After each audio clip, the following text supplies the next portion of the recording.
Shalom à tous, bienvenue dans ce temps de partage de la parole de Dieu. Je suis votre frère, le pasteur Sévérin.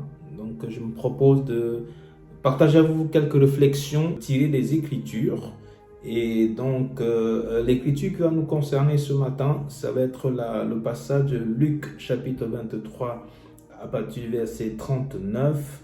Je lis: l'un des malfaiteurs suspendu sur la croix l'injurie en disant: n'es-tu pas le Christ? Sauve-toi toi-même et sauve-nous. Mais l'autre le reprenait en disant: n'as-tu pas donc aucune crainte de Dieu, toi qui subis la même peine? Pour nous, c'est justice, car nous recevons ce que nous méritons, ce que méritent nos actes. Mais celui-ci n'a rien fait de mal. Et il disait: Jésus, Yeshua, souviens-toi de moi quand tu entreras dans ton royaume. Il lui répondit: Amen, je te le dis, aujourd'hui, tu seras avec moi dans le paradis. Nous connaissons bien cette histoire. Nous savons que c'est l'histoire de la crucifixion de notre Seigneur Yeshua qui a été crucifié, un malfaiteur à gauche, l'autre à droite. Alors, ce qui m'intéresse dans ce passage, c'est de remarquer que l'un des brigands a demandé au Seigneur que sauve-toi et sauve-nous. En fait, dans la pensée du premier brigand, ça représente un peu deux états que nous avons aujourd'hui, que ce soit dans nos synagogues, dans les églises. Ça représente un peu deux états de personnes. Il y a le Seigneur au milieu, qui est là, qui est toujours là. Et il y a deux types de personnalités, deux types de personnes que nous retrouvons aujourd'hui dans la société, surtout dans l'Église, parce que c'est de ça qu'il s'agit. Nous voyons le premier qui dit: sauve-toi et sauve-nous. C'est-à-dire que lui, il avait besoin du Seigneur pour que le Seigneur le sauve, pour qu'il reparte, continuer sa propre vie. Il avait besoin, il voulait utiliser Dieu pour que Dieu le sorte de sa situation, pour qu'il retourne à ses propres choses qu'il faisait avant. Il voulait utiliser Dieu. Il n'avait pas besoin de Yeshua, il n'avait pas besoin de lui-même en tant que personne, mais il avait besoin qu'il fasse un acte, c'est-à-dire qu'il voulait que Dieu le sauve pour qu'il retourne à sa propre vie. Peut-être il avait en pensée, comme c'était un brigand, peut-être il avait détourné de l'argent, des fonds publics, peut-être il savait où ça se trouve, il avait déjà des pensées, il avait déjà organisé un peu comment ça allait se passer sa vie après la prison, bien sa vie après cet épisode de la croix. Et donc, il avait déjà peut-être le butin quelque part, il avait peut-être des femmes qui l'attendaient quelque part, il avait peut-être une vie déjà qui l'attendait quelque part.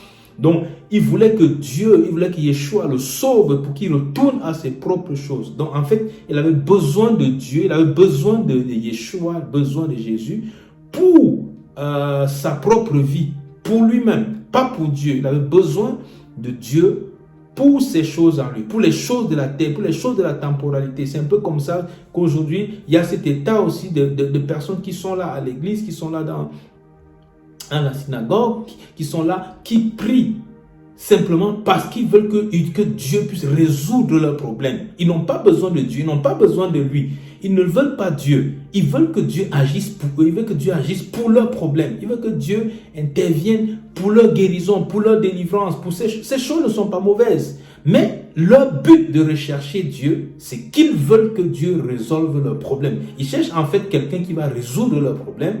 Ils ne cherchent pas un Seigneur. Ils ne cherchent pas un maître qui va diriger leur vie. Ils ne cherchent pas quelqu'un qui va être comme le Seigneur de leur vie. Mais ils cherchent juste une personne sur laquelle ils vont s'appuyer pour réaliser leur propre vie. En fait, ils cherchent juste un secours. Ils ne cherchent pas Dieu lui-même. Ils cherchent Dieu pour les choses de la terre. Ils veulent Dieu juste pour la prospérité, pour le mariage, pour la gloire, pour la percée, pour ces choses-là. Donc, il y a beaucoup de ces prières. Il suffit juste de regarder le temps que nous mettons dans la prière. Quel est le temps que tu mets? Ça va identifier exactement quelles sont les intentions de ton cœur. Le temps que tu mets à prier. Parce que tu veux connaître Dieu, parce que tu veux voir Dieu, parce que tu veux voir le royaume de Dieu se manifester, parce que tu veux voir les âmes sauvées, tu veux voir les cœurs être délivrés. Qu'est-ce que tu mets? Le temps que tu mets à cela, ça va te montrer. C'est une lecture, c'est un scanner qui te montre l'état de ton cœur par rapport à l'état de nos cœurs, tous par rapport à Dieu. Est-ce qu'on est comme ce brigand qui voulait Dieu, qui voulait Yeshua, qui lui dit sauve-toi et sauve-nous. En fait, le plus important, sauve-nous, parce que moi j'ai des choses à faire à nouveau. Je ne veux pas que ça s'arrête là comme ça. Je veux retourner à ma propre vie. Je veux Dieu pour la terre. Je veux Dieu pour conquérir la terre. Mais il y a l'autre qui avait une attitude différente. C'était l'autre brigand. Il a dit, ne crains-tu pas Dieu? Il y avait quelque chose qui se produisait déjà dans son cœur. Il y avait déjà cette crainte. Ne crains-tu pas Dieu? Nous, on mérite ce qui nous arrive. Mais lui, il n'a rien fait. Lui, il n'a rien fait. Il a reconnu le Seigneur Yeshua. Il a reconnu qu'il est comme ça à cause de nous. Il a reconnu. Et il a voulu Dieu. Il a voulu Yeshua parce qu'il regardait en haut. Parce qu'il fixait ses regards au ciel. Souviens-toi de moi quand tu viendras. Il avait besoin de Yeshua pour Yeshua lui-même. Il a besoin de Jésus, pour ce qu'il est. Souviens-toi de moi, parce que je veux être avec toi dans ton règne. Parce que c'est toi qui m'intéresse. Ce n'est pas les choses de la temporalité. Peut-être pour moi, ça va s'arrêter ici. Mais le plus essentiel pour moi, c'est que je veux être avec toi. C'est qu'il cherche Dieu pour Dieu, parce qu'il veut connaître Dieu, parce qu'il veut recevoir de Dieu, parce qu'il veut vivre avec Dieu, parce qu'il a les regards fixés vers l'éternel, parce qu'il cherche premièrement le royaume de Dieu et la justice de Dieu, et les autres choses, Dieu pourra le lui donner. Mais son focus à chercher Dieu, son focus à prier, son focus à jeûner, son focus à rechercher Dieu, c'est parce qu'il veut connaître Dieu. Parce qu'il est écrit dans Jean 17, verset 3, « Or la vie éternelle est qu'ils te connaissent, toi, le seul et unique vrai Dieu, et celui que tu as envoyé, Yeshua Mashiach, Jésus-Christ de Nazareth. » Donc, ma prière pour nous, c'est qu'on ne soit pas comme cette catégorie de personnes, que ces prières, ces intentions de prière, ces intercessions, sa recherche de Dieu, sa recherche de solutions de Dieu, c'est juste pour ce que Dieu donne, pas pour Dieu lui-même. C'est un peu comme dans un foyer, je suis là parce que je veux ce que mon mari me donne, mais je ne le veux pas lui-même. Je n'aime pas sa présence, je n'aime pas passer du temps avec lui pour décrire comment il est, qu'est-ce qu'il est pour moi, mais je veux juste qu'il fasse des choses pour moi parce que c'est ce qui m'intéresse. C'est exactement l'attitude de l'autre brigand, mais une autre attitude à côté, c'est une attitude d'un homme. Souviens-toi de moi quand tu viendras dans ton règne. Ce qui m'intéresse, c'est le royaume de Dieu. Ce qui m'intéresse, c'est le règne de Dieu. Est-ce que ça veut dire que je veux marcher dans la pauvreté? Non, ça ne veut pas dire cela. Ça veut simplement dire que je cherche Dieu, pas pour ce que Dieu me donne, mais je cherche Dieu pour qui il est.